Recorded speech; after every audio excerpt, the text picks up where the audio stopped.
Салам мекендештер, чукул кайрылуу барыңар күбө болгондой бүгүн чоң теракт болду Крокус Сити холлдо. 5 акмак, 5 террорист ошол теракт акциясын кылды.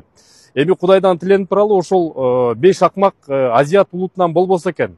Мигранттарга кандай залакасы тийиши мүмкүн? Биринчиден, азыр текшерүүлөр башталат. Азыр ар бир КППда, ар бир ДПСтер иштеп, ар бир таксист деген жааматтарга залакасы тийиши мүмкүн.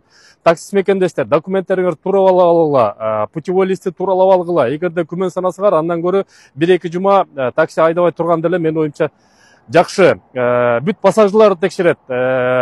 Багажда эгерде запрещенный бирдекелер болсо, же темир тезектер болсо, анын бүт баарын алгыла дагы, каткыла, жоготкула. Ошон үчүн сагыраак болгула.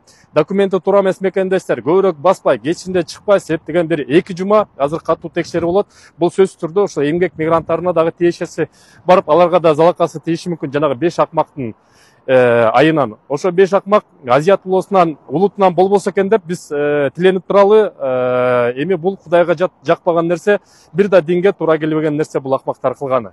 Дагы мекендештер, кошумча толуктоо Москва жергеси боюнча Сирена операциясы жарыяланды. Бул дагы теракттар болушу ыктымал. Ошон үчүн мекендештер, көп жерге чыкпай туруңуздар. Андан тышкары Сергей Собянин жаңы эле ошо жакынкы дем алыш күндөрү боло турчу бүт массалык иш-чараларды, спорт иш-чараларын, маданий иш-чараларын бүт баарын өткөрбөнгө тыюу салды. Ошон үчүн жакынкы арада эч кандай концертти, спорт маарекелерге катышпаңыздар мекендештер. Сак болуңуздар.